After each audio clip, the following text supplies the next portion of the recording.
Buenas tardes a todas y a todos los quienes nos acompañan. Hoy es jueves 4 de diciembre del 2025 y estamos en una sesión más de este seminario que se titula Retos históricos y actuales del norte de México y del suroeste de Estados Unidos, frontera, migración y economía, que organizamos entre colegas y estudiantes de la especialización en Historia Económica de la Universidad Nacional Autónoma de México, de la Facultad de Economía, del Instituto de Investigaciones Históricas de la Universidad Autónoma de Baja California y de la Maestría en Historia del Noreste Mexicano y Texas de la Universidad Autónoma de Coahuila.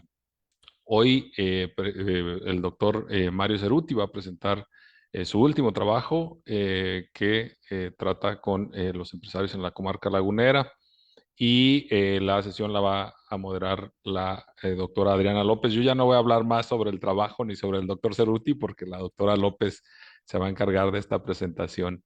Pues bienvenidos y bienvenidas todos y todas. ¿Qué tal? Bueno, muchas gracias, David. Y bueno, les doy la bienvenida a todas y todos a esta reunión, a esta última sesión del seminario de los retos históricos actuales del norte de México y el suroeste de Estados Unidos, frontera, migración y economía. Y bueno, en esta ocasión tenemos realmente el honor de presentar este libro titulado La comarca lagunera 1875-1975, cinco estudios sobre su historia económica y empresarial, que fue escrito por el doctor Mario Ceruti. Y bueno, quisiera platicarles un poco acerca de la trayectoria del doctor Mario Ceruti. El doctor Mario Ceruti es investigador emérito del Sistema Nacional de Investigación de Investigadores de México. Es doctor en Ciencias Sociales por la Universidad de Utrecht de los Países Bajos. Es académico de número de la Academia Mexicana de la Historia. También es profesor e investigador de la Universidad Autónoma de Nuevo León y es miembro fundador de la Asociación de Historia Económica del Norte de México, que se fundó en 1992. Sus principales líneas de investigación son la historia económica comparada, la historia económica y empresarial del norte de México. Y es importante mencionar que este libro, pues realmente es antecedido por 7 publicaciones que fueron realizadas entre 1993 y el 2005. Así que, bueno, muy brevemente voy a mencionar por lo menos las 3 últimas publicaciones de los últimos años. La primera fue del 2003, que se titula Empresariado y Banca en el Norte de México, 1870-1910, la fundación del Banco Refaccionario de la Laguna. Otra publicación del 2011 se titula La gran propiedad, incertidumbre, renta de la tierra y actividad empresarial en la laguna en vísperas de la reforma agraria. Y el último libro, publicado en el 2016, se titula La comarca lagunera 1920-1955, dinámica histórica de un tejido productivo en el norte de México. Y bueno, vamos a proceder a la exposición del doctor. Doctor, si le parece bien, podemos darle entre 45 minutos y 50 minutos para su exposición y después procedemos a las preguntas e intervenciones de nuestros asistentes. ¿Le parece bien? Me parece muy bien. Gracias por la presentación, maestra, doctora. Muchas gracias. Y qué gusto estar en este seminario. Creo que Omar Velasco estuvo en lo del Banco de México, allá en la, ¿verdad? Nos vimos. Encantado de encantado de verte de nuevo. Y realmente, no sé si tienen por ahí a mano el libro. Sí, sí, bueno, perfecto. Son 380 páginas y no sé cuántos anexos, etcétera, etcétera. Quiero agradecer también, antes de empezar los comentarios, a David Valenzuela, que se ha encargado de organizar esto o montarlo, y a quienes asisten o verán luego esta transmisión. Les quiero comentar algunas cositas iniciales. Finalidad del texto. En realidad es un texto hecho sobre la base de estudios de historia económica y empresarial.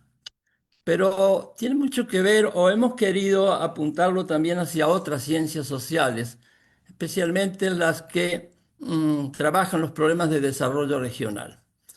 Porque revisar la historia, los actores centrales y los momentos más significativos de lo sucedido en este siglo en la comarca lagunera, pone en evidencia una serie de mecanismos que en ese caso llevaron al desarrollo dentro del mundo del capital. Estamos dentro de un proceso en el que el capital y los empresarios agrícolas van a jugar un rol fundamental. Otro punto importante que se trabaja acá es qué pasa si hay una crisis estructural, qué hacer. Es lo que le pasa a la laguna en los años 50 del siglo XX. Entonces ahí se observa cómo se modifica el aparato productivo, se recuperan las actividades que llevan a una nueva trayectoria. El estudio es de larga duración, es una coyuntura, hay mucha historia con algunas nociones básicas, hay mucha información y aparecen algunos conceptos que los vamos a citar progresivamente. El tejido productivo, reconversión, trayectoria productiva. Como se ha anunciado, son 5 estudios muy específicos, cuyos ejes principales son la historia económica y las actividades empresariales. Y según el momento, hay una gran injerencia del Estado de una u otra forma en esta trayectoria secular. Yo voy a hablar de los aspectos básicos de cada etapa a partir de una información que básicamente en sus momentos iniciales se encontró en archivos de Monterrey. De cada estudio, que son 5, voy a tomar lo que me parece el eje de ese momento, de esa etapa. No puedo describir ni dar toda la información, simplemente vamos a trabajar con los ejes y luego, a partir de lo que les interese a ustedes, comentaremos detalles de algunos de estos aspectos. El primer estudio es el relativo al capital mercantil y a la formación de la región agrícola. Son 2 elementos básicos, capital comercial, nada de bancos, capital comercial y formación de una región productiva de base agrícola. El periodo es 1870 a 1890, es un proceso formativo. ¿De dónde saqué yo la información para trabajar esto? Bueno, no la saqué de La Laguna, la saqué de los archivos de Monterrey cuando estaba estudiando el desarrollo empresarial, que tiene otras características, otros componentes, pero también con una vivacidad muy fuerte. En los tiempos iniciales del estudio, ¿verdad? O previos, se manifiesta en Monterrey, en todo el noreste y en zonas próximas, una verdadera economía de guerra. O sea, la actividad básica que hay en esos momentos es proveer o prestar a ejércitos que están en guerra. Tanto las guerras civiles como luego la guerra civil en Estados Unidos, En ese momento se van a formar en Monterrey, a partir de un sistema regional de poder que se ha establecido desde 1855, se van a formar capitales muy fuertes y van a aparecer casas mercantiles cuyos propietarios y apellidos en algunos casos todavía están en el noreste. El punto es que a partir de 1870, con una cierta estabilidad que va apareciendo con las reformas liberales, con ciertos fenómenos que están aproximando la posibilidad de invertir a sectores productivos y no solamente en este mundo de una economía bélica, desde Monterrey van a fluir buena parte de esos capitales hacia la comarca lagunera. Es muy importante y está muy detallado en la información el impacto que tiene las necesidades de guerra de la Confederación del Sur, que se había separado del espacio norte en Estados Unidos. Es un momento de gran formación de capitales, que no solamente se dan en Monterrey, pero desde Monterrey van a empezar a fluir, cuando termina este ciclo bélico tan fuerte, hacia la comarca. La comarca es todavía una zona semidesértica. Todavía hay grupos aborígenes yendo de un lado para otro, combatiendo, etcétera, etcétera, y está en medio del desierto. Lo único que tiene la comarca es que anualmente llegan grandes ciclos de agua con los dos ríos principales, especialmente con el río Nazas, y se desparraman por todas las zonas cercanas. Lo que se hace con estos capitales procedentes inicialmente de Monterrey, a los que se van a ir sumando luego de otros lugares, incluyendo Ciudad de México y Chihuahua, es montar un gran sistema de riego. Por lo tanto, el tema básico de este estudio número 1 es cómo se va construyendo con capitales que proceden especialmente de Monterrey inicialmente, luego a partir de 1880 y algo, desde La Laguna, a los que se suman otros de menor densidad de Saltillo, de Ciudad de Durango y algunos muy fuertes de Ciudad de México, se está construyendo un gran sistema de riego. En ese sistema de riego, ¿verdad? No tiene nada que ver desde el punto de vista de las inversiones el Estado, cosa que va a ser distinta a la laguna de todo lo que el Estado va a hacer a partir de los años 20 en otros espacios del norte con inversiones directas. Acá la intervención del Estado es para regular, porque la lucha por el agua es muy fuerte. El agua pasa por Durango, baja a Coahuila, dentro de la comarca lagunera, y ahí siempre hay todo tipo de conflictos. ¿De dónde salen los capitales? De las casas mercantiles que están minuciosamente narradas en el libro, y algunas de ellas que cito en el índice, como la Casa Hernández, van a entrar no solamente al préstamo, o la Casa Zambrano, no solamente al préstamo, sino también al trabajo directo de cultivar el algodón. El algodón entra entonces en un ciclo de gran dinamismo, y junto con la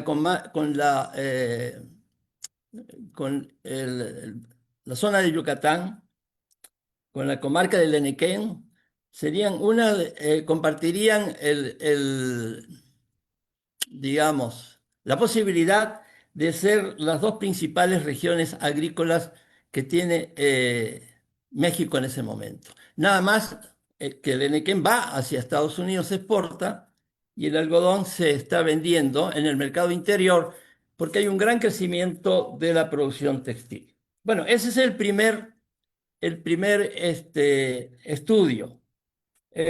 Ahí podrán encontrar en el libro los distintos actores que hay en ese momento, las casas comerciales, y también cómo el algodón genera una dinámica realmente explosiva. Nada de enclave, no tiene nada que ver con un enclave eso, muy explosivo en la comarca. El segundo estudio se refiere al auge porfiriano. Hacia 1890 esto ya está madurando relativamente, y se da una primera etapa de lo que hemos llamado la formación del tejido productivo en la comarca lagunera.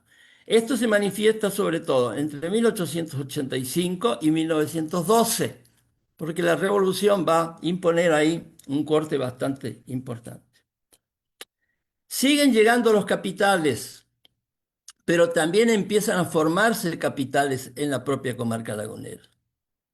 Y aunque la gran propiedad es la que predomina, sin embargo, va a haber un uso intensivo del suelo y del agua, a partir de que gran parte del cultivo del algodón lo realizan aparceros y arrendatarios, especialmente en una fase inicial arrendatario, cuando el efectivo puede conseguirse, y más adelante, en tiempos más críticos, la parcería, que divide una parte de la producción con el dueño de la tierra. O sea, hay gran propiedad, pero hay a la vez también un uso, lo repito, un uso intensivo del suelo y del agua. la gran propiedad no es un obstáculo acá para el desarrollo de decenas de productores que incluso a veces son otras empresas. O incluso son los mismos grandes propietarios que tienen una parte de su manejo en su territorio y otra parte lo hacen invirtiendo en tierras de otros grandes propietarios. Toda una combinación. Junto con eso, además, con el desarrollo de la laguna que va a producir para 1900 el 75% del algodón en México, siempre destinado al mercado interior, siempre destinado al mercado interior. Otro elemento fundamental. Ya vamos a ver cuándo empieza a exportar la laguna. Empiezan a fluir capitales también o con los capitales que se van formando localmente a partir de una inmigración permanente que hay, muchos de ellos españoles, se empieza a complejizar el tejido productivo. Y uno de los elementos iniciales muy importantes es la agroindustria. Hacia 1887 se forma la primera agroindustria, La Esperanza, que es fundada por capitales de Monterrey. Todavía sigue fluyendo en gran medida recursos regiomontanos que se van a ir combinando con los recursos locales y desde 1890 se van a combinar con recursos de Chihuahua. La aparición de Chihuahua acá es otro dato fundamental porque va a llegar un momento, ya iniciando el siglo XX, que estos tres nudos, Chihuahua, La Laguna y Monterrey, forman un verdadero eje empresarial que va a generar empresas muy importantes en el norte de México. La gran propiedad entonces no es un obstáculo para el desarrollo de la producción y no es un obstáculo para el desarrollo de una explotación intensiva del suelo. Eso que quede bien claro. Lo cual no quiere decir que los grandes propietarios procuren quedarse siempre con una parte importante del excedente social. Es parte de su... Hay explotaciones como Santa Teresa, la hacienda Santa Teresa, 30.000 hectáreas, de las cuales estaban 24.000 en producción. Y las otras no se podían poner en producción porque estaban en medio de los montes y de esas zonas aledañas típicas de una zona semidesértica, de un área semidesértica. Ahora, junto con la agroindustria, empiezan a aparecer otros mecanismos que tienen que ver con las necesidades de que el desarrollo agrícola continúe. Y ahí van a aparecer una serie de servicios que también los hemos estudiado en detalle, están señalados en el libro, de los cuales yo destaco en este momento los intermediarios financieros. El otro día, haciendo una comparación en otro lugar sobre por qué Saltillo había quedado un poco al margen de todo esto, una forma de ver la diferencia entre Saltillo y lo que pasaba en la comarca son los intermediarios financieros. En la comarca hay 8, 10 o 12 intermediarios, bancos que ya se van formando en la época y otros intermediarios que van acompañando al crédito mercantil, al crédito comercial, que nunca desaparece de abastecer hasta fines del porfiriato a los agricultores locales. Y una expresión de la dinámica que la economía del algodón está imponiendo es la formación de un propio banco, un banco surgido ahí en 1907 o 1908, que con este dato simplemente pueden darse una idea de cómo estaban las operaciones allá. Es un banco que se funda con un capital inicial de 3 millones de dólares. Lo funda uno de los grandes empresarios de la zona, Juan Brittingham, ¿verdad? Que está también en otras cosas. En un mes, en 1907, recuerden que es tiempos de crisis, ¿eh? En 1907, Brittingham forma un banco que tiene un respaldo de 3 millones de dólares y que además, otra cosa que se va viendo, reúne capitales de todo el conjunto sobre el cual se ha ido articulando la comarca lagunera. Hay capitales de Chihuahua, de Durango, de Saltillo, de San Luis Potosí, por supuesto de Monterrey y de Ciudad de México. Pues ahí aparece esto del tejido productivo, que es uno de los conceptos básicos que con los que hemos ido operando en el desarrollo de esta investigación. Los tejidos productivos rápidamente son expresiones de multiplicadores múltiples, perdonen la redundancia, multiplicadores múltiples. Hay muchos multiplicadores, hay muchas conexiones entre el sector agrícola, el sector industrial, el sector financiero, el sector urbano con el sector rural. Y de ahí el gran crecimiento de la riqueza local, regional, que hace que la laguna empiece a tener también su propia burguesía o su propio componente empresarial. Hay que ver si el tejido productivo madura para que tenga una permanencia de décadas, porque puede quedar frustrado por alguna razón, problemas políticos, problemas económicos, problemas militares, etcétera, etcétera. El tercer estudio, y voy muy rápido porque si no la maestra me va a sacar del micrófono, tiene que ver con lo que pasó antes de la reforma agraria, de la revolución a la reforma agraria.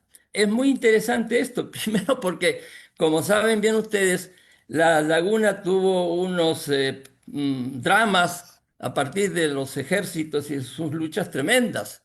Por empezar ahí, llegó Pancho Villa un par de veces y hizo todo tipo de cosas muy rudas y incluso expulsó a buena parte del empresariado español, prácticamente lo obligó a salir de la laguna y marcharse a Estados Unidos. La revolución tuvo muchas consecuencias. Una de las consecuencias visibles es que se acentuó la parcería en lugar del arrendamiento. Y inicia con esto una etapa de gran incertidumbre que no va a terminar hasta los años 40, más o menos. El arrendamiento le hemos dado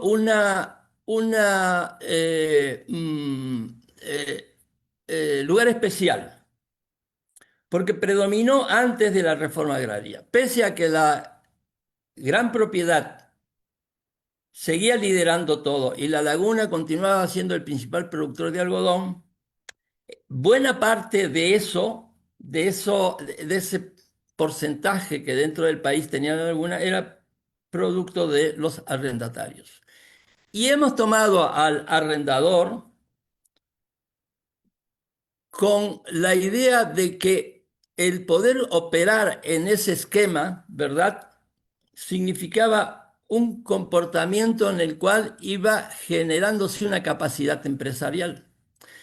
Eso se manifiesta cuando después de la reforma agraria, que desaparecen los grandes latifundios, buena parte de estos personajes, más los que van llegando en los años 30 y 40, empiezan a operar en una multitud de actividades, tanto agrícolas, porque va a haber una serie de alternativas, como también fabriles, financieras, etcétera, etcétera.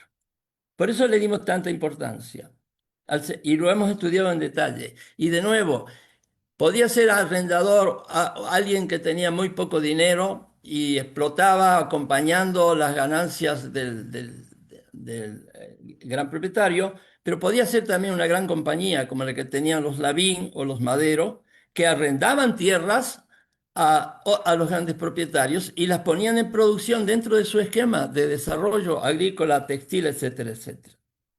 Aquí se va formando entonces lo que ha sido el modelo lagunero. Los revolucionarios golpearon y hasta expropiaron la laguna, pero copiaron su modelo desde el punto de vista de lo que estaban impulsando en otras zonas del norte de México, ¿verdad? Porque eran revolucionarios, pero no eran tan poco inteligentes, eran más bien entendieron la importancia de un modelo al que sumaron las grandes inversiones en grandes distritos de riego. Por lo tanto, desde los años 20 o 25, 30 en adelante, el norte se va poblando de una serie de espacios algodoneros, Mexicali, el norte de Tamaulipas, Delicias, etcétera, etcétera, lugares donde llega ahora la inversión estatal de manera profunda en infraestructura. Pero los que entran en la dinámica son muchos de estos arrendatarios que se convierten en propietarios y que tienen cierta prioridad para la adquisición de las tierras. Yo creo que ese es uno de los puntos básicos del estudio 3, que recorre entre 1925 y 1935, en el cual además se dan una serie de innovaciones tecnológicas que están muy desarrolladas en el trabajo, una de las cuales la quiero destacar: el arribo de la electricidad. La comarca lagunera va a ser la región agrícola mejor electrificada de todo México en esa época, porque además se combina con la electrificación de zonas mineras próximas que tienen que ver con el río Conchos y otra serie de combinaciones que están descritas geográficamente en el trabajo. Y muchas de las innovaciones que se están incorporando, como la electricidad, son innovaciones que vienen de la segunda revolución industrial, que se incorporan rápidamente. Otras tienen que ver con la posibilidad de extraer agua del subsuelo, porque el río a veces no era muy generoso y a veces no traía tanta agua, y además no permitía el riego en momentos oportunos para el desarrollo de la planta. El riego pasa, llena los canales, deja humedad y a partir de ahí a ver qué sucede.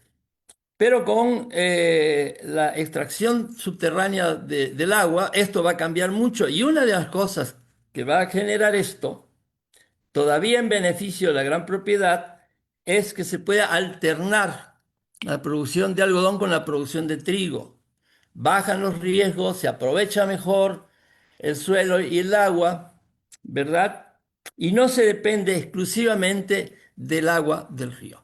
Esta experiencia se va a prolongar durante todo el tiempo que viene y va a ser uno de los problemas que va a traer dificultades al mundo ejidal y que solamente van a poder impulsar productores que pueden hacer altas inversiones, porque la extracción del agua subterránea no era nada barato y la electricidad tampoco era nada barato.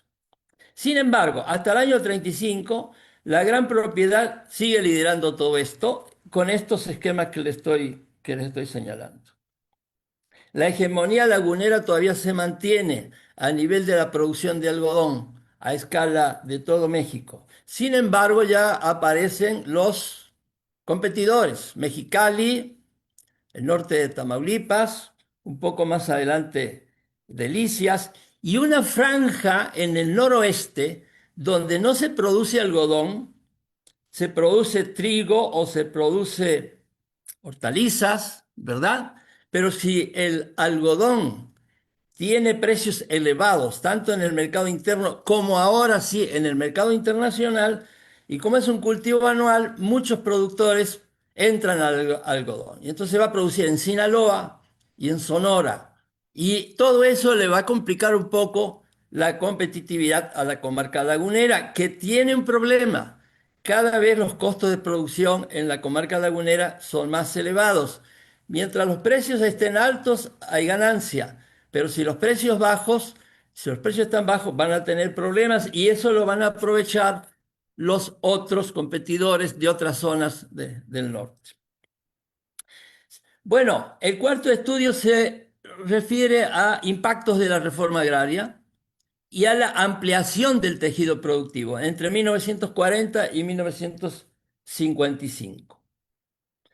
Esta es una etapa en que el tejido productivo madura, y madura porque se sigue expandiendo la actividad. Después de los obvios problemas que trae la reforma agraria, ¿verdad? Aparecen una serie de cambios que sensiblemente empiezan a beneficiar a los productores privados, como parte de la política más general y como parte de una política que se manifiesta con mucho vigor en la misma comarca lagunera. Y el algodón, por su lado, va a entrar en una etapa realmente espectacular, porque con la Segunda Guerra Mundial, ¿verdad? Las necesidades del algodón vuelven a ser muy fuertes a escala internacional. no tan fuertes como en los tiempos de la Guerra Civil de Estados Unidos, pero muy fuertes, ¿verdad? Y hay un momento de auge que se combina, ahora sí, en la laguna, con la venta en el mercado interno y con la venta en el mercado exterior. Ahí sí la laguna empieza a ser exportador, pero no del nivel que tienen Mexicali o Matamoros, que están en la línea y tienen una serie de facilidades y de posibilidades de exportar no solamente a Estados Unidos, sino también a Japón, a Europa y a otros lugares. El mercado de tierras, por otro lado, se ha multiplicado. La reforma agraria obliga a desprenderse de la tierra a los grandes propietarios y permite que en su caso vendan tierras siempre dentro de los nuevos parámetros que se han fijado, 100 o 150 hectáreas. Entonces el mercado de tierras agrícolas toma una dimensión muy importante que entra ahora, si eso, como mercado de tierra, más lo que viene por detrás de inversiones, a estimular y acrecentar el tejido productivo. Y ahí de nuevo, los intermediarios financieros, la agroindustria, las conexiones con otras regiones se continúan multiplicando. Yo he puesto que el estudio 4, después de la reforma, significa la ampliación del tejido productivo entre el 40 y el 55, que es también la etapa de madurez. Cuando madura un tejido productivo, lo vemos también en Monterrey, lo vemos también en el Valle del Yaqui, puede luego, por diversas razones, perdurar durante décadas. No es tan fácil desestructurarlo, pero si el acontecimiento que lo golpea viene antes de la madurez o no se combina con el pasaje a la madurez, puede haber problemas, puede haber problemas. La expansión urbana, otra parte que hemos estudiado, se va a sumar a esto. Torreón y las ciudades aledañas, como Gómez Palacio y Lerdo, ven un crecimiento muy importante del sector urbano con todos los multiplicadores que ustedes pueden ver. Ahora, en este estudio 4, yo incorporo en una segunda parte 5 actores empresariales específicos, ¿verdad? Un agricultor que viene de los tiempos porfirianos, un inmigrante español, un ingeniero que se va de Monterrey a La Laguna y que acentúa con este sector de lo urbano la relación tan intensa entre Monterrey y La Laguna. Es una relación que dura los 100 años y continúa hasta hoy, ¿verdad? Dos agricultores formados con la reforma agraria, eran empleados de una gran compañía extranjera y se quedaron con transacciones amables con la propia compañía que ya se estaba despidiendo de parte de la tierra, como los nuevos que van apareciendo. Y luego hay un señor que se dedica de manera adelantada a la inseminación vacuna, que va a tener mucho que ver con lo que sucede más adelante. Porque cuando viene la crisis del algodón hacia 1950-1952, van a suceder dos cosas.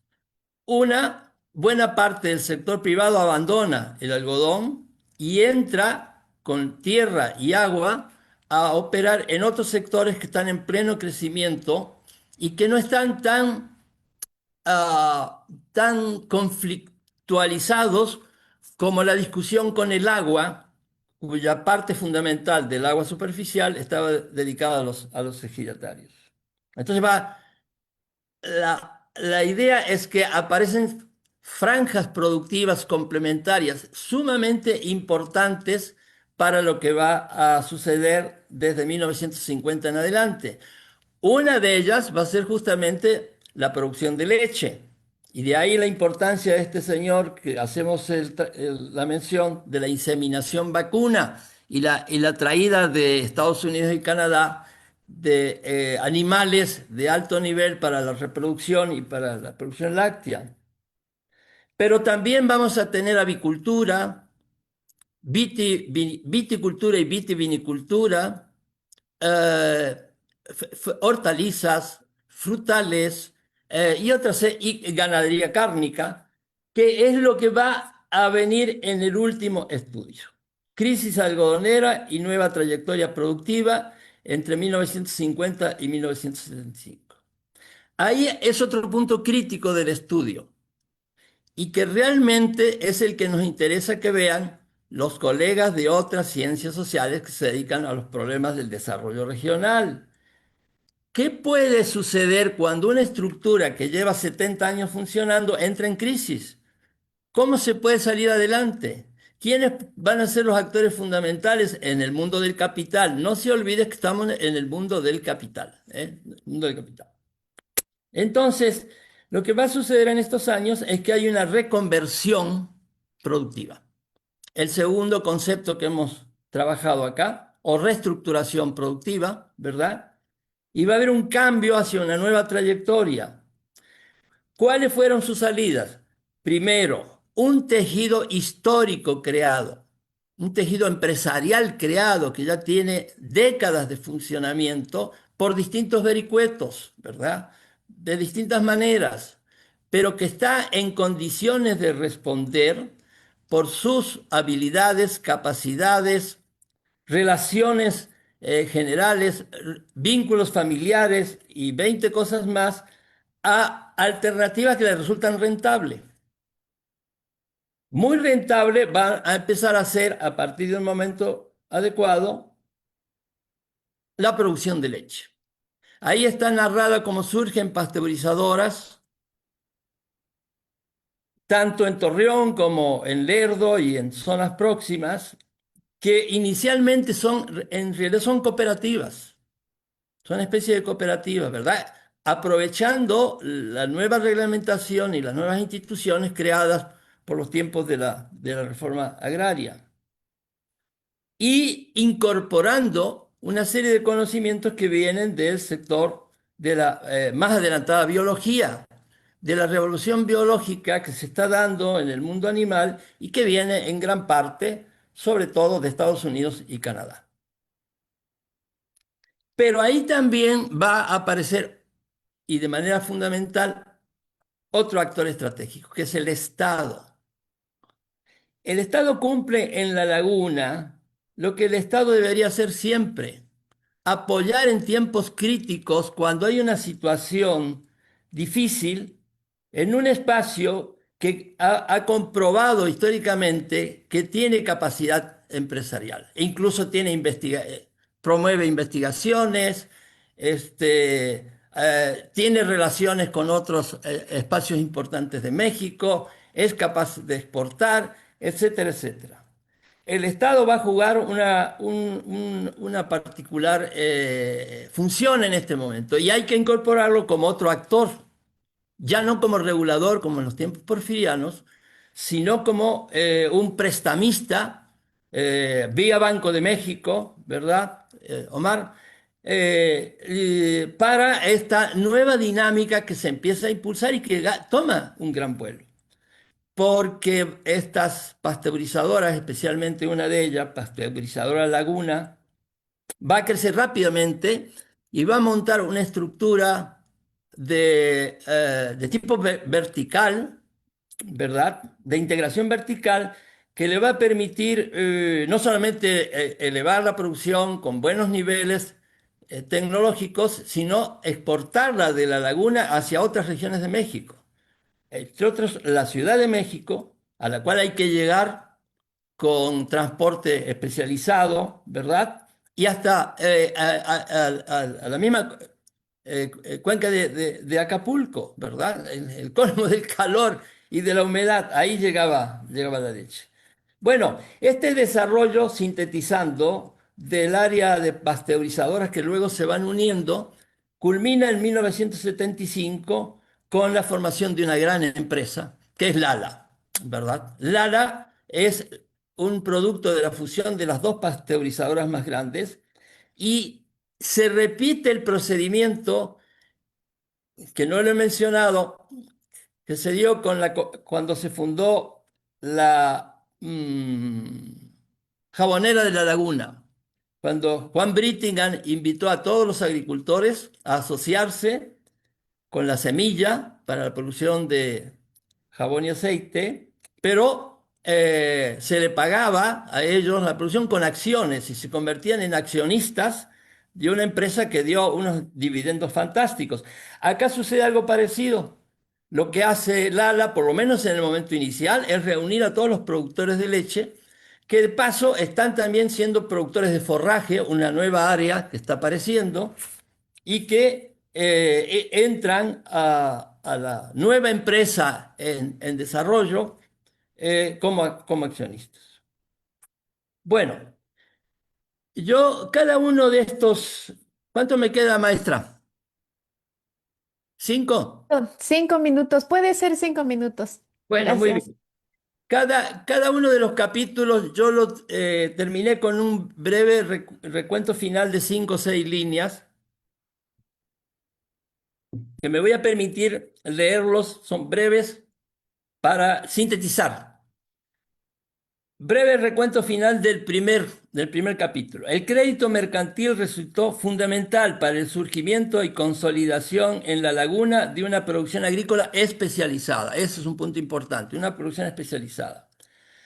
Sobresalieron en ese entorno el aprovechamiento de las posibilidades que brindaba la nueva línea de frontera, de la cual he hablado muy poco acá, y la relación con Monterrey, urbe en la que durante las décadas previas se habían concentrado grandes capitales derivados de comercio en tiempos de guerra. A partir de 1870, esos capitales fluyeron en medida importante hacia la comarca lagunera. El capítulo 2. La comarca lagunera durante el Porfiriato era uno de los espacios regionales de más firme desenvolvimiento agrícola, agroindustrial y demográfico en México, en vísperas de la Revolución. El cultivo del algodón logró implantarse de manera explosiva en un área que hasta 1870 había resultado marginal dentro de la economía mexicana. Tierra, agua, capital mercantil, estabilidad sociopolítica y gestión se anudaron para dinamizar el surgimiento de centenares de explotaciones agrícolas. El tejido productivo y la dinámica empresarial fueron estimulados y afianzados por el sector agroindustrial y por una serie de servicios como los servicios financieros. Del capítulo 3. Tras los convulsionados momentos revolucionarios y propiciados por los sistemas de arrendamiento y aparcería, la agricultura del algodón se tornaría más intensiva aún. Se acentuaba en la medida que los ritmos de difusión tecnológica consolidaban un renovado sistema de irrigación, el que tenía que ver con la explotación del agua subterránea, que sin embargo elevó drásticamente los costos de producción. Promovió también una serie de innovaciones, la aparición de nuevos cultivos y una atenuación del riesgo. Incrementos en la productividad y diversificación gestaron cambios cualitativos en la dinámica algodonera, entre otros, la posibilidad de exportar excedentes para el mercado internacional. Capítulo 4. Desde los enfoques que orientan este texto, en el par de décadas que seguiría a la reforma agraria, la laguna tendió a readecuar y amplió el tejido productivo heredado desde los ya lejanos tiempos porfirianos. Quedaba en evidencia la posibilidad de reconvertirlo ante situaciones límites o extremadamente críticas, como las que se presentaría poco después, en los años 50. El impacto multiplicador de sus muy diversas actividades y la fortaleza de sus entrelazamientos empresariales se habían extendido con fuerza, tanto por el racimo de núcleos urbanos que operaban en la comarca, como por su generosa, casi secular y algo agotada geografía rural. Y el último, hacia mediados de los 70 del siglo XX, 100 años después del momento formativo de la economía algodonera, 100 años después, en la comarca se afirmaba una nueva estructura productiva. Los avatares del algodón, especialmente para el sector empresarial, quedaban atrás y una trayectoria diferente, siempre basada en el capital. Estamos en el mundo del capital, parecía afirmarse. No resultó fácil la reconversión, supuso un cuarto de siglo, pero el tejido productivo forjado históricamente, el avance de la ganadería lechera y el imprescindible apoyo del Estado cerraron la brecha. Bueno, aquí los dejo y a ver qué se puede ampliar desde el punto de vista de los detalles. Muchas gracias por la atención. Yo creo que son 45 minutos, maestra, según mi reloj. ¿Cómo lo ve usted? Sí, ¿Bien? sí, muy bien, Bueno, excelente. bueno, Muchísimas adelante. gracias. Excelente Gracias. exposición, doctor. Bueno, Bueno, adelante. a continuación vamos a proceder a los comentarios, a las preguntas. Es el momento de aprovechar que tenemos aquí al doctor, que es un gran especialista en el tema y es un referente, definitivamente. Entonces, adelante. Les, eh, les escuchamos, les doy la palabra. ¿Quién se anima? Adelante. Eh, Alexis está levantando la mano por allá. Creo que estaba aplaudiendo. Ah, bueno. Bueno, Alejandra y después Laureano y bueno, después Judith. Gracias. bueno. Ok. Hola, buenas tardes a todos. Sí, Hola. ya son tardes. Pues agradezco al doctor Mario Ceruti por darnos una interesante charla. Honestamente he tenido la posibilidad de adquirir su libro, pero he leído que es muy bueno y muy interesante. Me pareció que 45 minutos es muy poco tiempo para hablar sobre 5 estudios, sobre una larga temporalidad, ¿no? Tengo algún par de preguntas, bueno, son como 4 preguntas, un poquito más como de reflexión sobre, Despacito, Alejandra, porque llega tu voz un poco deformada. Despacito con la pregunta. Adelante, ¿sí? Adelante, sí. Sí. ok, primera pregunta. ¿Cuál de los 5 estudios considera que ofrece la aportación más significativa para comprender la transformación económica de la laguna? ¿Les voy Correcto. diciendo todas? Sí, sí, ¿Sí? está bien. Muy bien, Ok. sí. La segunda es, de todos los aspectos que nos mencionó justamente sobre los medios de producción, como el agua, el algodón, las inversiones, etcétera, ¿cómo impactaron, por ejemplo, todo estos en la vida cotidiana de la población lagunera? Tercera pregunta. Usted mencionó una serie de fuentes o documentación empleada, creo que bastante diversa, la que puede rescatar sobre documentación empresarial, algunos estudios regionales, al principio nos mencionó un poquito sobre ello. Y mi pregunta en específico es, ¿qué ventajas o desventajas, limitaciones o retos encontró en este tipo de enfoque al momento de estudiar una región como lo es la laguna, ¿no? Y en ese sentido mencionó mucho la región laguna, pero sí sería interesante que nos comentara qué es o qué compone la región laguna, ¿no?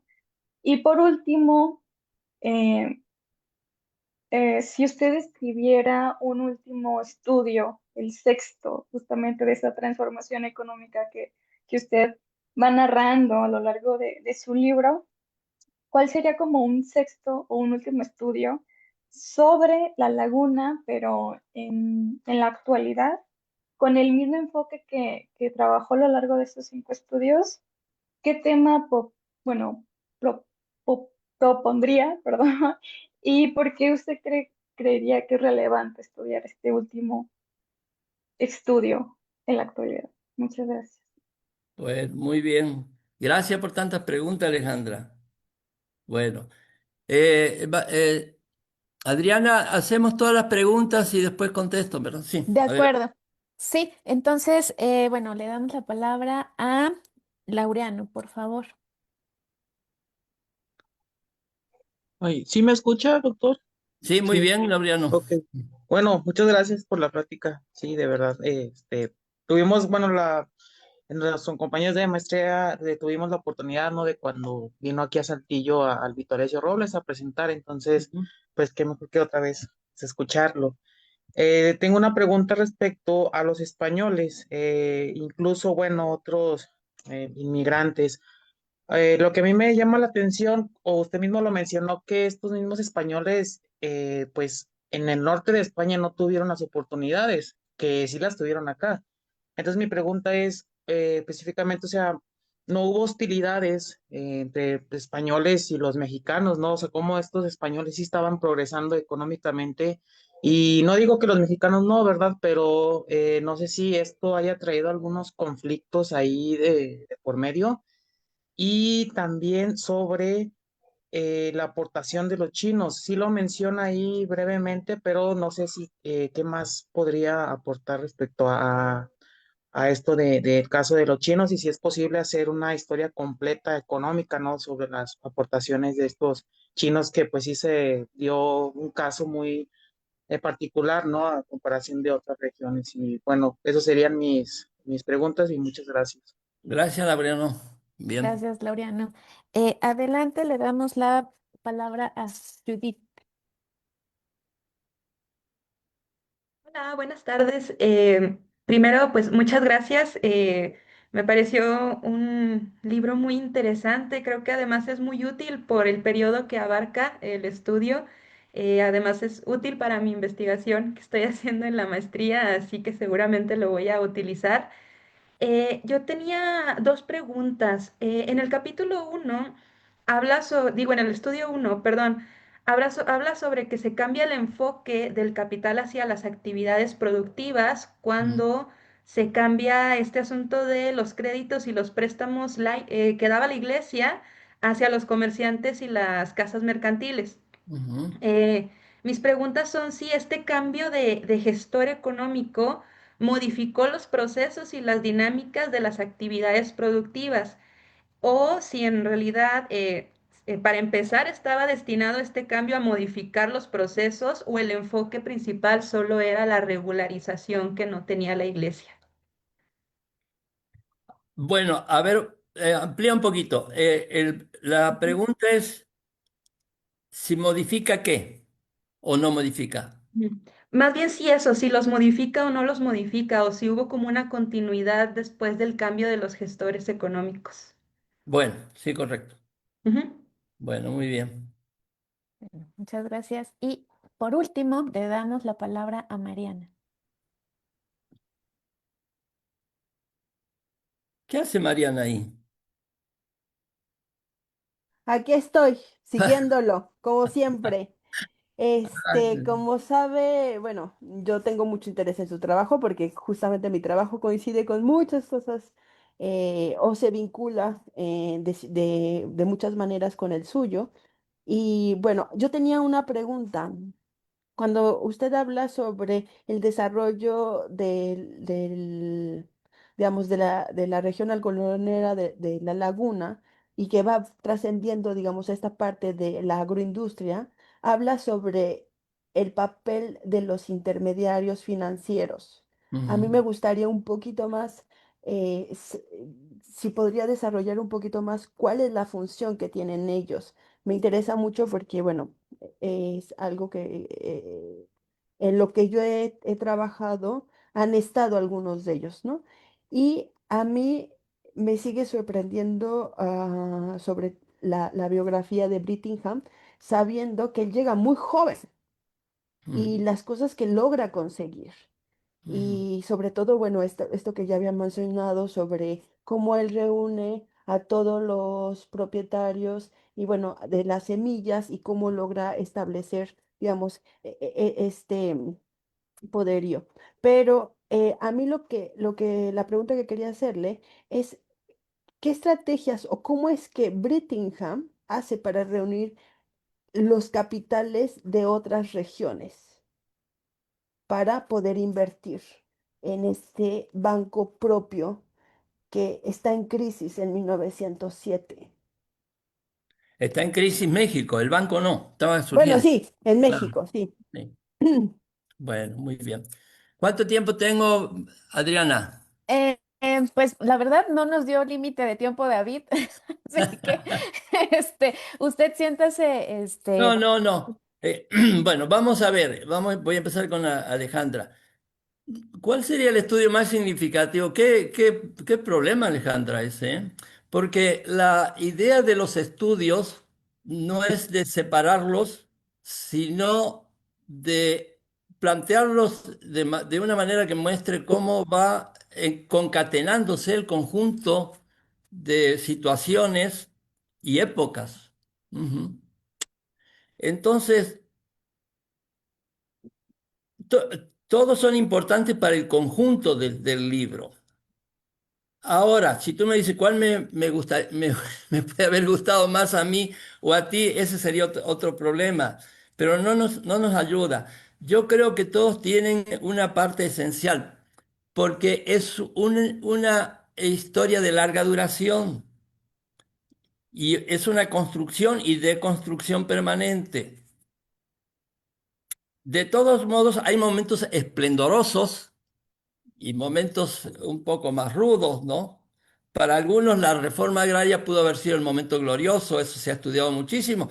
La laguna ha sido tan estudiada en ese sentido que a muchos les ha encantado, pero yo no estoy tan seguro que dentro de esto, yo incluso la salto a la reforma agraria porque ha sido tan estudiada, simplemente veo qué pasaba antes y luego qué empieza a pasar después, de acuerdo a mi expectativa y a mi trabajo.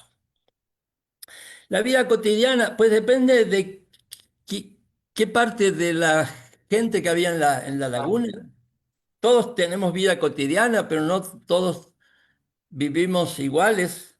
Así que si el impacto que tú procuras que explique tiene que ver con los propietarios que van creciendo, pues están metidos en una dinámica muy fuerte en buena parte de todo este trayecto. Y para ellos el resultado fue un resultado, eh, dentro de muchas luchas y muchas incertidumbres, bastante favorable en la larga duración, en el periodo. Si en cambio piensas en los pescadores o en los asalariados que llegaban ahí, vas a tener distintas versiones, ¿no? En el mundo académico, las versiones que estaban siendo bastante explotados y etcétera, etcétera. Pero cuando tú te encuentras con una familia que estuvo en la época, estás hablando con la hija de uno de los pescadores, pues no es exactamente la misma versión. Era un momento de oportunidades para obtener un salario o un ingreso que no conseguían en otros lados. Pero evidentemente que por algo después la laguna va a ser centro de muchos problemas de tipo social durante la reforma agraria. Así que supongo que los impactos son diversos como son diversos hoy también en este mundo, en Ucrania y en Suecia, ¿verdad? Según quién esté en qué lugar de la vida cotidiana. Yo creo que la tercera pregunta tenía que ver con las fuentes, pero no estoy tan seguro. Y con qué era la laguna como región. Bueno, las fuentes iniciales para mí fueron todas de Monterrey. Por eso yo empecé a escribir sobre la laguna ya hacia 1985, 86. El primer trabajo me lo publicaron en el año 86. Y porque eran materiales de los préstamos que hacían los comerciantes, y esos contratos se hacían en Monterrey, se firmaban en Monterrey en los libros de notarios, en los libros de notarios. De ahí que ahí pude ver yo, y lo seguí viendo hasta hoy, la relación tan intensa entre la comarca lagunera y Monterrey. Y son dos espacios que se respetan mucho mutuamente, aunque de vez en cuando puede haber problemas, ¿no? Problemas. Y regiones es ese espacio que el objeto de estudio me indica. Hay un espacio de 80 a 90 mil hectáreas que se ha montado un gran distrito de riego. Para mí la idea de región tiene mucho que ver con el objeto de estudio. El objeto de estudio me indica cuál es el espacio. Yo no hablo mucho de regiones, sino de espacios regionales. Este era un espacio regional de base agrícola, conformado en ese momento por 5 partidos o municipios, ¿verdad? Que después se fue ampliando. Hoy la comarca lagunera tiene un tamaño mayor al de la época. ¿Qué nuevo estudio haría ahora? Ya me lo han pedido, pero no es tan fácil. No es tan fácil. ¿Qué pasó después? Porque ya han pasado del 75 a hoy 50 años. Entonces ya me ha dicho un par de colegas, ¿y los otros 50 años? Bueno, vamos a ver, 50 años no se estudia tan fácilmente. Pero hay mucho para trabajar en la comarca lagunera, mucho, mucho. Desde muchos puntos de vista, porque es un espacio de alto dinamismo y con un perfil de autoidentidad muy fuerte, que además, de nuevo, depende con quién hables, se sienten muy orgullosos de todo lo que han hecho. Entonces uno ahí puede sacar muchas cosas nuevas y seguramente va a tener que entrar en los grandes problemas que tiene la laguna. Por supuesto que el agua es el primero de todos. Y vean el lío que tenemos ahora justamente con la nueva reglamentación del agua que se está debatiendo en el Congreso. Hoy se estaba debatiendo con muchas discusiones. Entonces, imagínense lo que es, si eso es a escala de México, cómo será en la laguna donde el agua a veces ni siquiera existe y hay una disputa por eso, tremendo. Y además se produce leche y se produce alfalfa que consumen muchísima agua, etcétera. Entonces, en fin, habría mucho para estudiar. Ahí te invito a que te incorpores alguno, Alejandra, a ver qué se puede hacer. Los españoles, Laureano, tuvieron mucha importancia en la laguna. Realmente, esta inmigración española, la primera es de los tiempos porfirianos y la segunda es después de la Segunda Guerra Mundial. Mucha dinámica. Yo ahí me refiero mucho a ellos y cito varios casos. Realmente, claro que vinieron de España porque en España no tenían que hacer. Todos estos inmigrantes que llegan en estos tiempos llegan sin un peso en el bolsillo, incluyendo los estadounidenses como John Brittingham.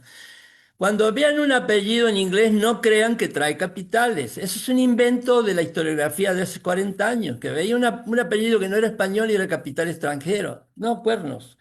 Y mucho menos en el caso de los españoles. Pero sí traían muchos de ellos, Laureano, alguna expertise. Se notan mucho en la producción lechera y de los años 40. Ahí entran ellos y los Tricio, que son los que gobiernan en este momento buena parte del sistema lechero, son de Cantabria y son asturianos y Cantabria. No llegaron con muchos recursos estos últimos. Lo de los tiempos porfirianos hubo de todo, hubo de todo. De los chinos también merece una buena historia porque yo he visto en los libros de notarios decenas y decenas de escrituras de chinos que están fundando pequeñas empresas, sí, y que tenían una importancia tan grande hasta crear un banco chino, que luego tuvieron un cierre dramático en la laguna, cierre que también van a vivir en el sur de Sonora. Y no les pasó con los españoles, ni le pasó con los porfirianos, les pasó con los revolucionarios de un tiempo y de otro tiempo. Así que los revolucionarios también por ahí, etcétera, ¿no?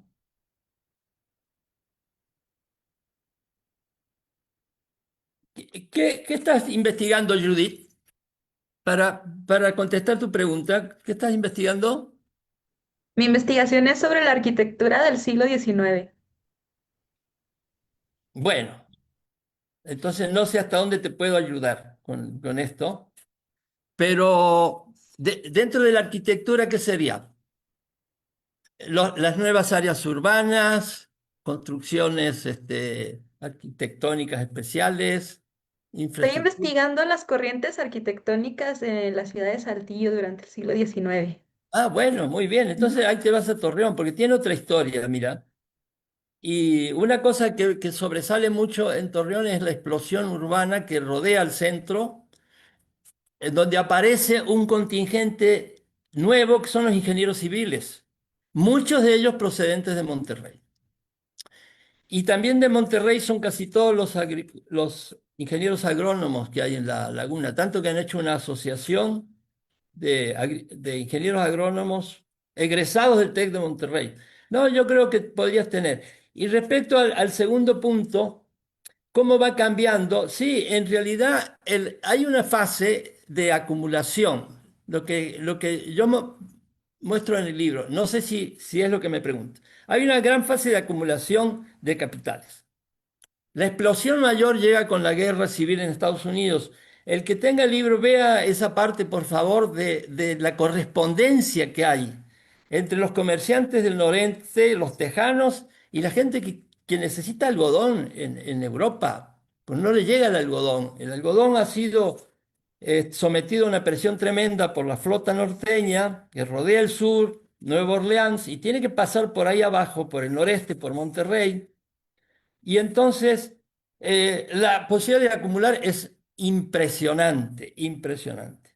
Este rincón del sur de Texas y el noreste de México estaban en el centro del planeta porque eran los principales exportadores mundiales de algodón en una época, los años 60, en que la revolución industrial está en plenitud y el sector textil es el sector básico. Es como el petróleo de ahora. Entonces los precios aumentaron de manera impresionante, pero cuando pasa esa economía de guerra, el capital comercial que ha desplazado, claro, en México, a lo que pasaba con la iglesia antes, se ha hecho el crédito, se ha hecho laico, se dirige hacia sectores que ahora serían ya productivos. Pero productivo no tiene que ser necesariamente una fábrica, puede ser ganadería, puede ser minería, puede ser agricultura. Y la laguna entra en eso. Y realmente la laguna es una creación del capital mercantil, porque no hay un solo banco en México en esa época y hay uno que no funciona, como el del emperador, y hasta los 90 no hay sistema bancario, ¿verdad?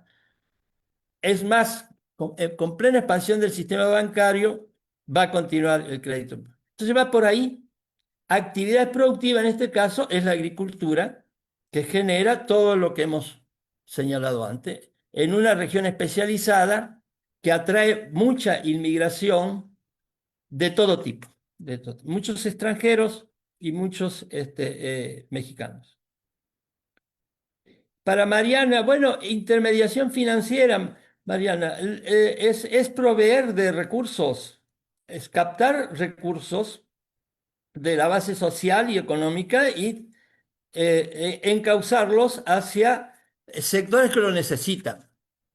La gran pelea, que ese fue el tema del Banco de México durante mucho tiempo, es que eso no vaya a la especulación, sino que vaya a la producción. En este caso, iba hacia la producción y a la producción agrícola. Y Brittingham. No, Brittingham ya cuando fundó, ya con la Jabonera de la Laguna, que empieza con 2 millones de dólares, en 1898, ya tenía una red muy grande creada y además ya era parte, un actor fundamental de ese eje que bajaba de Chihuahua, porque Brittingham baja de la laguna, donde era socio de los Terraza, se viene a la laguna y además se prolonga a Monterrey. Por ejemplo, la refundación de Vidriera Monterrey se hizo en gran medida gracias a la gestión de Brittingham, que le trajo la tecnología a la... Entonces Brittingham tenía relaciones por todos lados y además se llevaba muy bien con los científicos y con Porfirio Díaz. Iban a la casa de Porfirio Díaz a cenar. Bueno, ahí lo dejamos. Yo creo que es suficiente, Adriana. ¿Cómo lo ves? Sí, perfecto, doctor. Mire, le leo un comentario de Blanca, valiosísima ponencia, muchísimas gracias. Y bueno, si usted, bueno, le podría hacer una pregunta yo, aprovechando Claro, Adriana, por que lo supuesto. tenemos aquí, doctor. A ver, adelante. Y ya con eso, si quiere, cerramos.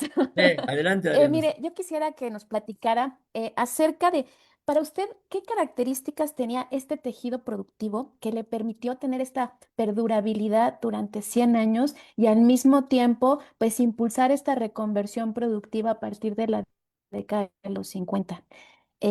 Esa sería mi pregunta. No, no, Y es una gran pregunta. La idea del tejido productivo un poco la hemos ido extrayendo de los estudios de la Europa del Sur, donde aparecen los distritos industriales, los sistemas productivos locales, los sistemas locales de empresa, Francia, España, Portugal, etcétera, donde más se desarrolló eso, aunque tejido productivo había por todos lados. Digamos que es el conjunto material que se va generando en un espacio, en este caso un espacio regional, con una serie de actividades económicas, ¿verdad? En donde la producción está en primer término, porque puede aparecer ciertas dinámicas sin que haya mucha producción. Por ejemplo, Tijuana ha crecido en gran medida con el sector servicios. Entonces ahí se puede hablar de tejido empresarial, pero no necesariamente de tejido productivo. Pero en el caso de La Laguna, en el caso de Monterrey, en los valles de Sinaloa, en el Valle del Yaqui, ahí sí podemos hablar de tejido productivo, en unos casos sobre la base agrícola, en otros casos sobre la base fabril. Entonces, es una estructura material, dinamizada, impulsada por el capital, y que se va haciendo cada vez más compleja porque tiene que ir pasando fases. En La Laguna empezó con el algodón y con la agroindustria, pero después se fue ampliando, y si uno lo sigue a eso, este, como dirían por ahí, ese tejido productivo no estaba totalmente maduro, pero resistió, me hizo un comentario la vez pasada un colega, resistió los embates de la reforma. Y yo le dije, no solo los resistió, sino que los aprovechó, porque la reforma genera una serie de cosas que por un lado castigan al capital, pero por otro lado abre caminos nuevos. Y estos arrendatarios que venían de antes, a parceros, etcétera, que estaban ahí, malos que están llegando, entran a la segunda fase y amplían el tejido productivo. Hay un anexo, el anexo 6, en donde están fichadas entre 1940 y 1955, creo que son 262 empresas nuevas que aparecen en esos tiempos. O sea, la fertilidad empresarial y productiva se multiplica. Y ahí viene lo de madurez del tejido productivo, porque puede haber un momento crítico antes de esa madurez o no darse un tejido productivo y desaparecen las cosas. Un caso notable es el del norte de Tamaulipas, donde tuvo una expansión agrícola fantástica en estos años 40, etcétera, basado en el algodón también, más otros cultivos, y no sabemos bien en qué terminó todo eso, pero no terminó como La Laguna. No terminó como La Laguna. Así que por ahí iría esa idea. Ahora, sobre el tejido productivo están los actores, los protagonistas. Entonces ahí aparece el tejido empresarial. Una vez que el tejido empresarial se consolida también por la vía de conexiones, vía capital, con conexiones matrimoniales que son muy frecuentes en el mundo este, eso contribuye a reproducir también el tejido productivo. Y si alguien lo quiere atacar de pronto, el tejido empresarial se va a defender. En Monterrey se ha vivido varias veces eso, ¿no? Con Cárdenas se tuvieron que defender y salieron empatados. No ganó nadie, pero no perdieron, ¿verdad? Como ayer Cruz Azul y Monterrey y Tigres empataron. Y luego vino Echeverría, otro, ahí sí, estuvo muy ruda la cosa. ¿Quién respondía? ¿El tejido productivo? No, el tejido empresarial, que se había multiplicado con decenas de fábricas, con la gran industria, etcétera, etcétera. Todo eso va combinado, va combinado. Y es un buen tema para desarrollar en muchas regiones de México, en muchas regiones de México. Bueno, no sé si más o menos. No, muchísimas gracias, doctor.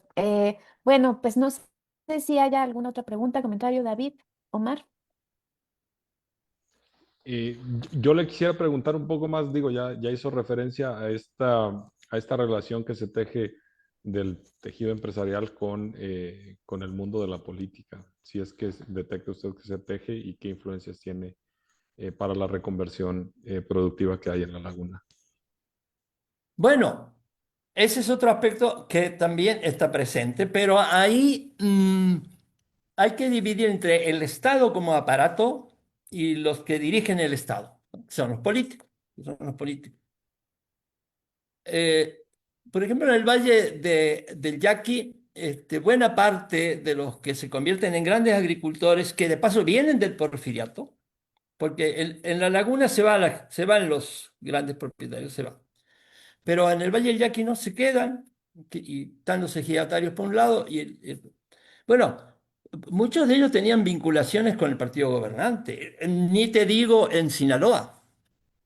O sea, el contacto político es fundamental. O como diría el impulsor de Gruma, González Barrera, dice, yo no soy político, pero tengo amigos políticos. Entonces, eso siempre existe. El problema es cuando queremos creer que solamente los que tienen contactos políticos pueden ser empresarios, y eso no es real. Se puede ser empresarios sin tantos contactos políticos y con alguna relación más o menos amable que hay que tener, ¿verdad?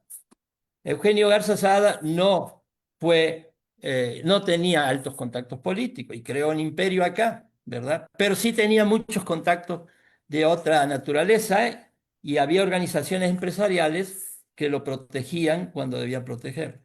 O sea, eso está en todos, y más en el mundo agrícola, ¿eh? Más en el mundo agrícola. Sí, el mundo agrícola es muy propenso a eso, por diversas razones. Hay que contabilizarlo. Por ahí se hace alguna elucubración al respecto en el libro. Se hace, sí.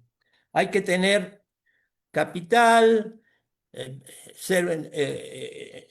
una trayectoria empresarial, muy buenas relaciones familiares y matrimoniales y bases políticas no distantes, sí. Ujú.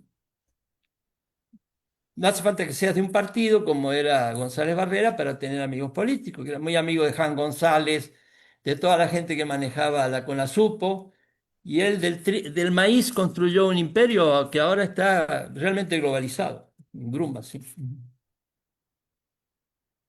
Ahí lo dejamos. Ok.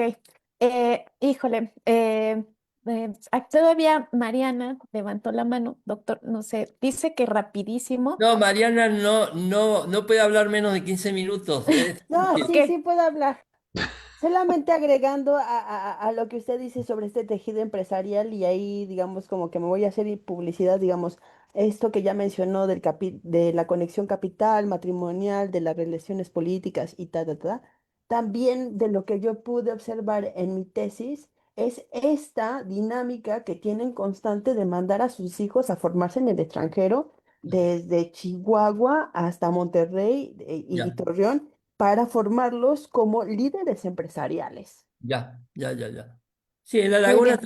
La laguna también se da. Y en el caso de la laguna, con su sector clave, el ingeniero agrónomo, ya se da en un momento en que hay una escuela en México que los puede formar, y es el Tecnológico de Monterrey. Ujú. Que durante mucho tiempo tiene ingeniería agrónoma, y vienen tantos que han hecho una asociación que funciona todavía, se llama Asociación de Ingenieros Agrónomos Egresados del TEC de Monterrey, así se llama. Pero va por ahí en el mismo sentido de mandarlos a especializarse para hacerse cargo de las empresas o de las... Aunque a mí me dijo un ingeniero agrónomo, que está citado por ahí en el libro, que son muy buenos ellos para dar indicaciones, pero malísimos como agricultores, me dicen. Que mejor no se pusieran a cultivar nada porque eran malísimos. Bueno, en fin, cosas de la vida. Ujú. Bueno, pues entonces con esta última intervención terminamos esta sesión. Doctor, le agradezco muchísimo su exposición y la amabilidad por responder todas las preguntas de todas y todos los asistentes a este seminario. Y bueno, pues sin más, les agradezco y espero que tengan una buena tarde. Hasta luego. Bueno, muchas gracias a todos, a los que estuvieron y a los que a lo mejor ven más tarde esto. Muchísimas gracias y Sí, felicitaciones por el seminario. Gracias, David, también, ¿eh? Muchas gracias. gracias, doctor. Gracias, Hasta luego. gracias por venir. Gracias.